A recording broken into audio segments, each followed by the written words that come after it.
تین موقعوں پر پکا یقین کر لینا کہ اللہ تم پر سخت ناراض ہو گیا ہے۔ نمبر 1، جب تمہارا بوڑھا باپ اللہ کے سامنے تمہارا نام لے کر رو پڑے تو یقین کر لینا کہ اللہ تم پر سخت ناراض ہو گیا ہے۔ جب تمہارا بوڑھا باپ اللہ کے حضور شکوہ کرنے لگے، فریادیں کرنے لگے کہ یا اللہ 5 بیٹوں کے ہوتے ہوئے بھی دیکھ میرا کوئی نہیں ہے، 5 بیٹوں کے ہوتے ہوئے بھی دیکھ میں اکیلا ہوں، میرا کوئی نہیں ہے، یا اللہ یہ وہی بیٹے ہیں جن کے لیے میں نے اپنی جوانی برباد کر ڈالی، ان کے پیٹ بھرنے کے لیے میں نے کئی رات خالی پیٹ گزارے، مگر آج میں بھوکا سوتا ہوں، میرے بیٹے بچا ہوا کھانا روڑی پر پھینک دیتے ہیں، وہ ایک بار بھی نہیں سوچتے کہ ایک بوڑھا باپ بھی کسی خالی تھالی کو تک رہا ہے، ایک بوڑھا باپ بھی کسی اندھیرے کمرے میں چپ چاپ پڑا اپنے نصیب کو رو رہا ہے، جو اس وقت اپنے ہی گھر میں اجنبی بن چکا ہے۔ یا اللہ کیا باپ ہونا جرم ہے؟ کیا بڑھاپے میں اولاد کے سہارے کی امید کرنا کوئی گناہ ہے؟ جوانو، جس باپ نے تمہیں دعاؤں میں مانگا تھا اگر وہی باپ بد دعا دے دے تو قسم ہے خدا کی اللہ کی زمین تمہارے لیے تنگ ہو جائے گی۔ اگر وہی بوڑھا باپ تمہارے لیے بد دعا کے لیے ہاتھ اٹھا دے خدا کی زمین تمہارے لیے تنگ ہو جائے گی۔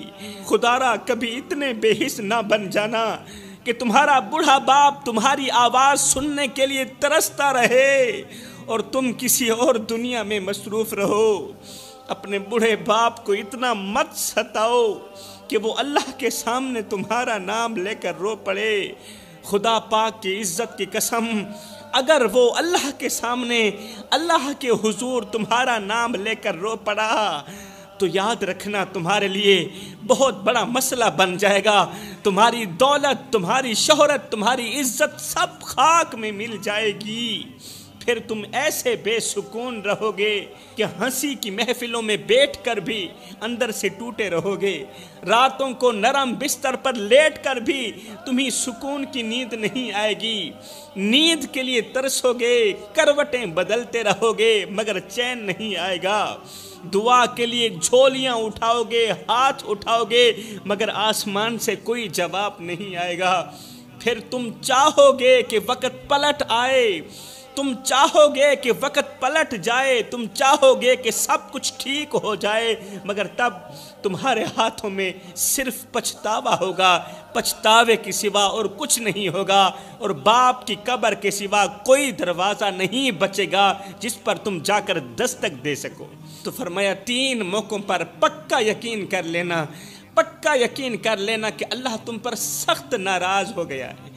وہ کون سے 3 موقع؟ نمبر 1 میں تمہیں بتا چکا ہوں، نمبر 1 تمہارے ماں باپ جب اللہ کے سامنے تمہارا نام لے کر رو پڑیں تو سمجھ جانا کہ اللہ تم پر ناراض ہو گیا ہے۔ 3 موقعوں پر پکا یقین کر لینا کہ اللہ تم پر سخت ناراض ہو گیا ہے۔ نمبر 1 جب تمہارے ماں باپ اللہ کے حضور تمہارا نام لے کر رو پڑیں، سجدوں کے دوران، دعاؤں کے دوران تمہارا نام لے کر رو پڑیں تو سمجھ جانا اللہ تم پر سخت ناراض ہو گیا ہے۔ نمبر 2 جب کسی کو دکھ دے کر خوشی محسوس ہونے لگے تو یاد رکھنا اللہ تم پر سخت ناراض ہو گیا ہے۔ جب تمہاری زبان کسی کا دل توڑ کر مسکرا دے، جب تمہاری بے حسی کسی کی آنکھوں میں آنسو لے آئے، جب تم کسی کے درد کو تماشا سمجھ کر نظر انداز کرنے لگو تو جان لینا تمہاری قسمت کی روشنی بجھنے لگی، تمہاری دعائیں رکنے لگی، اس لیے کہ اللہ تم پر سخت ناراض ہو گیا ہے۔ ایک دن ایک دکھی انسان آنکھوں میں آنسو لیے ایک اللہ والے کے پاس گیا، ایک فقیر کے پاس گیا، اس دکھی انسان کا چہرہ غم سے بالکل نڈھال تھا، آنکھیں سرخ ہو چکی تھیں اور چہرے پر دنیا بھر کی بے بسی لکھی جا چکی تھی۔ وہ دکھی انسان لرزتی آواز میں بولا، بابا جی میں برباد ہو گیا ہوں، بابا جی میرے دل کا سکون چھن گیا ہے، میرا رزق ختم ہو گیا ہے، میری دعائیں قبول نہیں ہو رہی، میں محنت کرتا ہوں مگر کامیابی میرے قریب نہیں آتی، ہر طرف اندھیرا ہی اندھیرا ہے، ہر راستہ بند نظر آ رہا ہے، آخر میرا کیا قصور ہے؟ آخر میرا قصور تو بتا دو۔ اللہ والے نے اس دکھی انسان کی روداد سنی، اس کے درد سنے، پھر اس کی طرف دیکھا، پھر آہستہ سے پوچھا، بیٹا تو نے کبھی کسی کی بد دعا تو نہیں لی؟ بیٹا تیرا سکون ختم ہو گیا ہے، تیرا دل بے چین رہتا ہے، تیرا دل بے قرار رہتا ہے، مجھے ایک بات تو بتا، تو نے کبھی کسی کی بد دعا تو نہیں لی؟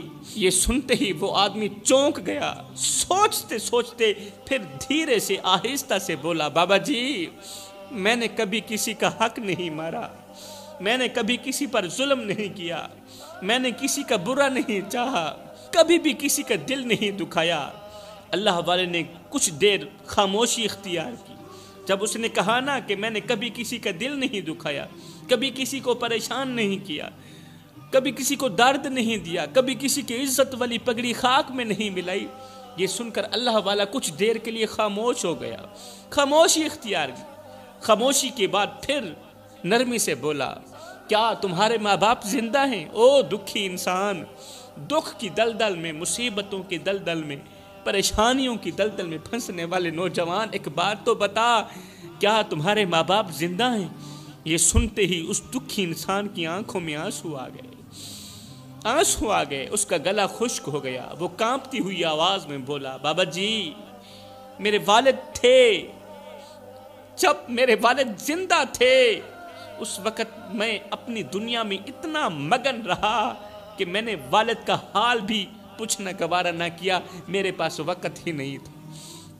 میرے والد تھے مگر میں اپنی دنیا میں اتنا مگن رہا، میں نے کبھی ان کا حال بھی نہ پوچھا۔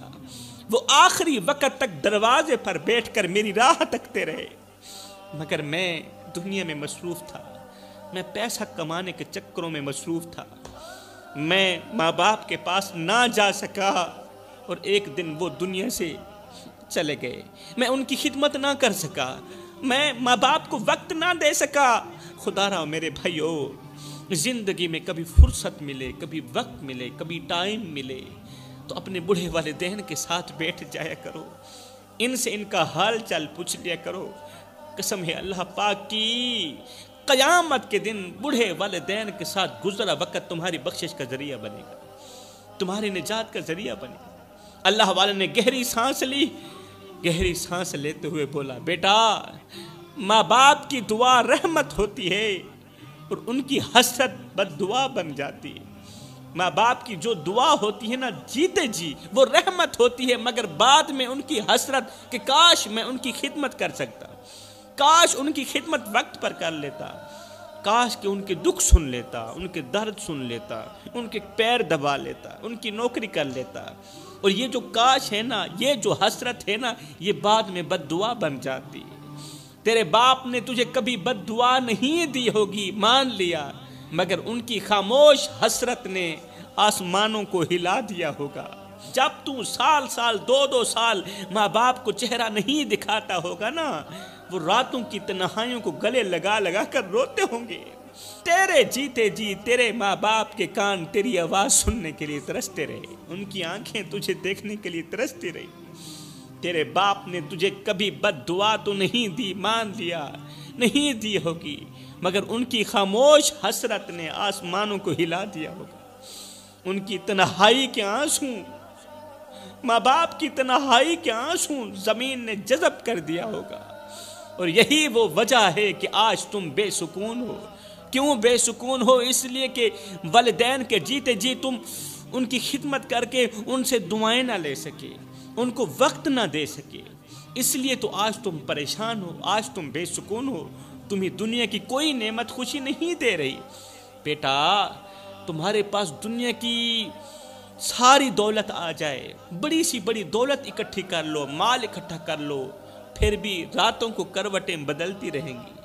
کتنے لوگ ہیں دنیا میں، مال بھی ہے، دولت بھی ہے، پیسہ بھی ہے، سب کچھ ہے، دنیا کی ہر ایک نعمت موجود ہے، مگر ایک نعمت نہیں، وہ نعمت ہے سکون۔ سکون نہیں، راتوں کو کروٹیں بدلتی رہتی ہیں، نیند نہیں آتی، دل بے چین رہتا ہے، دل بے قرار رہتا ہے، اس لیے کہ انہوں نے ماں باپ کے جیتے جی ان کی خدمت نہیں کی ہوتی، ان سے دعائیں نہیں لی ہوتی۔ دکھی انسان بابا جی کے قدموں میں گر گیا اور روتے ہوئے بولا، بابا جی بتاؤ اب میں کیا کروں، مجھے سکون کیسے ملے گا؟ میرے ماں باپ مر گئے ہیں، کاش آج وہ زندہ ہوتے، میں ان کی نوکری کرتا، ان کی خدمت کرتا۔ بابا مجھے بتا میں کیا کروں، مجھے کیسے سکون ملے گا؟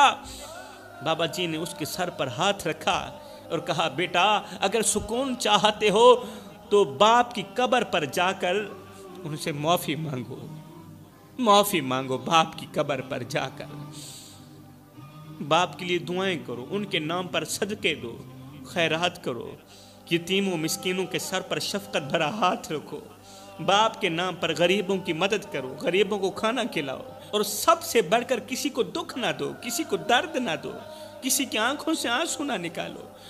وہ آدمی روتا ہوا بابا جی کے پاس سے اٹھا، گھر کی طرف روانہ ہوا، مگر آج پہلی بار اس کے دل میں سکون کا ایک ہلکا سا احساس پیدا ہوا، شاید باپ کی قبر پر جا کر اس کا پچھتاوا کم ہو جائے، شاید باپ کی قبر پر جا کر وہ اپنی روح کے زخموں پر مرہم رکھ سکے۔ آج کے معاشرے کی سب سے بڑی کڑوی حقیقت یہ ہے کہ یہاں رشتے صرف مفاد کے محتاج بن چکے ہیں، مفاد کے محتاج بن چکے ہیں۔ یہاں تعلقات کا معیار صرف دولت اور حیثیت بن چکا ہے۔ یہاں سچ بولنے والا تنہا رہ جاتا ہے اور منافق لوگ عزت دار کہلاتے ہیں۔ یہاں بیٹا ماں باپ کے لیے وقت نکالنا بوجھ سمجھتا ہے، مگر دوستوں کے ساتھ راتیں جاگنا عیاشی سمجھتا ہے۔ یہاں باپ کی دعائیں بوجھ لگتی ہیں، مگر کسی اجنبی کی واہ واہ کے لیے سب کچھ قربان کر دیا جاتا ہے۔ باپ کی دعائیں بوجھ لگتی ہیں۔ یہاں غریب کی عزت کوئی نہیں کرتا، مگر امیر کے جوتے بھی چمکانے کے لیے لوگ قطار میں کھڑے ہوتے ہیں۔ یہاں کسی کے آنسو پوچھنے والا تو ملتا نہیں، مگر مذاق بنانے والے ہزاروں مل جاتے ہیں، قطاروں میں کھڑے ہیں۔ یہاں نماز پڑھنے والا دقیانوسی کہلاتا ہے اور بے حیائی کو آزادی کا نام دیا جاتا ہے۔ یہاں لوگ جنازے میں شرکت تو کرتے ہیں، مگر مرنے والے کی زندگی میں اس کا حال تک پوچھنا گوارا نہیں کرتے۔ مرنے والے کے جیتے جی کوئی اس کا حال نہیں پوچھتا۔ یہاں جب تک ماں باپ زندہ ہوتے ہیں تب تک ان کے قدموں کی خاک کو حقیر سمجھا جاتا ہے، اور جب وہ دنیا سے چلے جاتے ہیں تب انہی قدموں کی مٹی کو آنکھوں سے لگانے کے لیے لوگ تڑپتے ہیں۔ یہاں وقت پر قدر نہیں کی جاتی، بس پچھتاوے رہ جاتے ہیں۔ یہاں ہر کوئی اپنی ذات کے نشے میں اندھا ہے، سب کو اپنی خوشی عزیز ہے، مگر کسی کے درد کو محسوس کرنے والا کوئی نہیں، کسی کے دکھ کو محسوس کرنے والا کوئی نہیں، سب کو اپنی ہی خوشی عزیز ہے۔ اور یہی وہ وجہ ہے کہ آج ہر ایک دل بے سکون ہے، یہی وجہ ہے کہ آج دل سکون سے خالی ہیں، چہروں پر مسکراہٹیں ہیں، مگر اندر سے ہر کوئی ٹوٹا ہوا ہے، اندر سے ہر کوئی ٹوٹ چکا ہے۔ میرا اللہ فرماتا ہے، اے میرے بندے تو مجھے بھول سکتا ہے مگر میں تجھے کبھی نہیں بھول سکتا۔ تو مجھے چھوڑ کر دنیا کی چکا چوند میں کھو سکتا ہے مگر میں پھر بھی تیری راہ تکتا ہوں۔ تو میرے دروازے سے ہٹ کر انسانوں کے دروازوں پر جا جھکتا ہے مگر میں پھر بھی تیرے لوٹ آنے کا انتظار کرتا ہوں۔ تو اپنی خطاؤں میں ڈوبا ہوا ہے مگر میں پھر بھی تجھے معاف کرنے کے لیے تیار ہوں۔ تو دنیا کے آگے ہاتھ پھیلاتا ہے مگر میں تیرے ہاتھ بلند ہونے کا انتظار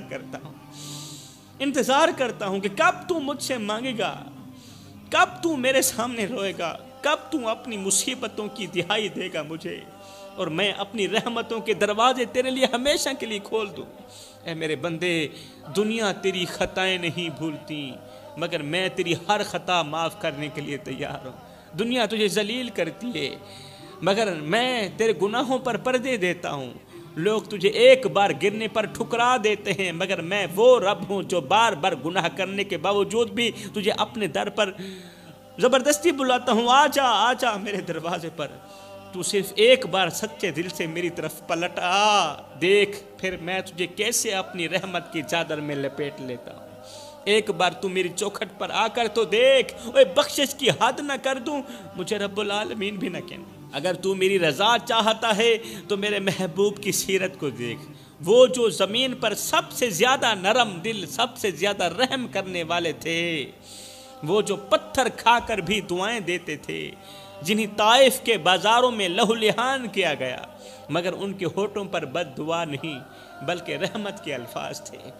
یا اللہ انہیں ہدایت دے، یہ نہیں جانتے، انہیں ہدایت دے۔ یہ وہ نبی ہیں جو اپنی امت کے لیے ساری رات سجدے میں روتے رہے، جو قبر کے اندھیروں میں اترنے والے ہر گنہگار کے لیے مغفرت کی دعا مانگے گی۔ مگر افسوس، آج وہ امت جو نبی کی دعاؤں کا مرکز تھی، وہی امت نبی کو بھول بیٹھی ہے۔ اے میرے بندے، میں نے تجھے اپنے محبوب کے ذریعے روشنی دکھائی، میں نے تجھے قرآن دیا، میں نے تجھے وہ راستہ بتایا جو تجھے جنت تک لے جائے، مگر تو پھر بھی دنیا کے اندھیروں میں کھو گیا، تو پھر بھی میرے محبوب کے راستے سے بھٹک گیا۔ آ جا میرے بندے، ابھی بھی دیر نہیں ہوئی، ایک بار میرے محبوب کی سیرت کو اپنا لے، ایک بار ان کی سنت کو تھام لے، بس ایک بار واپس آ جا، میں تیرا رب ہوں، آج بھی تیرے لیے اپنی رحمت کے دروازے کھولے بیٹھا ہوں۔ تو فرمایا چوتھا موقع، جب تمہارے اندر کا مفتی تمہیں شرک کی طرف لے کے جا رہا ہو، تمہارے اندر کا مفتی، تمہارا من تمہیں شرک کی طرف لے کے جا رہا ہو، تب یقین کر لینا کہ اللہ تم پر سخت ناراض ہو گیا ہے۔